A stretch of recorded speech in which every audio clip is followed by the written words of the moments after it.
ప్రభు అయిన యేసు క్రీస్తు నామమున Shekinah glory church of India YouTube ఛానల్కు మీ అందరికీ శుభములు వందనాలు తెలియజేయుచున్నాను. ఈరోజు యేసు ప్రభు వారు తన 12 మందికి ఈ లోకములో దేవుని రాజ్యం కొరకు రోగులను స్వస్థపరచడానికి మీరు వెళ్ళేటప్పుడు, సువార్త పని నిమిత్తం మీరు వెళ్ళేటప్పుడు ఏ విధంగా వెళ్ళాలో అన్న విషయాన్ని యేసు ప్రభు వారు తన 12 మంది శిష్యులకు తెలియజేశారు.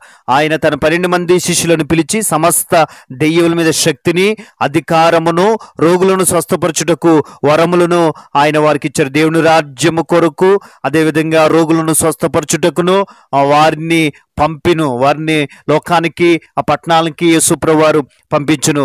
మీరు ప్రయాణము కొరకు చేతికరనైనను, జాలునైనను, రొట్టెనైనను, వెండినైనను మరి ఏదైనను మీరు పట్టుకొని పోవద్దు అని ఆయన తెలియజేస్తున్నారు. 2 అంగీలు ఉంచుకొనవద్దు అని తెలియజేస్తున్నారు. మీరు ఏ పట్టణం ఇంటనైతే ప్రవేశించిదిరో ఆ ఇంటనే ఉండి అక్కడి నుండే బయలుదేరి వెళ్ళవలను. అది ఎవరైతే మిమ్మల్ని చేర్చుకున్నారో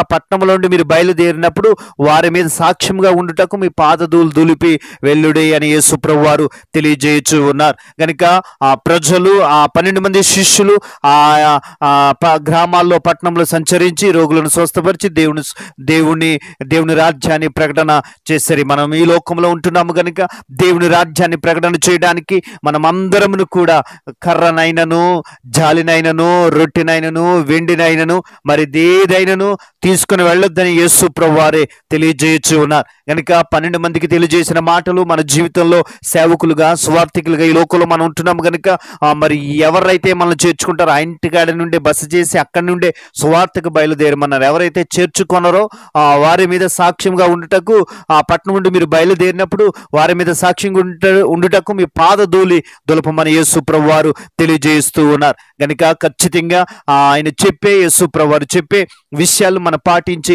ఆయన సువార్తకు ఏ విధంగా అయితే వెళ్ళమన్నారో ఆ విధంగానే వెళదాం. అంతేగాని దేనినో ద్రవ్యాన్ని ఆశించి, ఏదో ఆశించి ఆయన సువార్తకు మనం ఎప్పుడు వెళ్ళకూడదు. కనుక అటువంటి ఆ భాగ్యాన్ని మనం గుర్తెరిగి ముందుకు వెళదాం.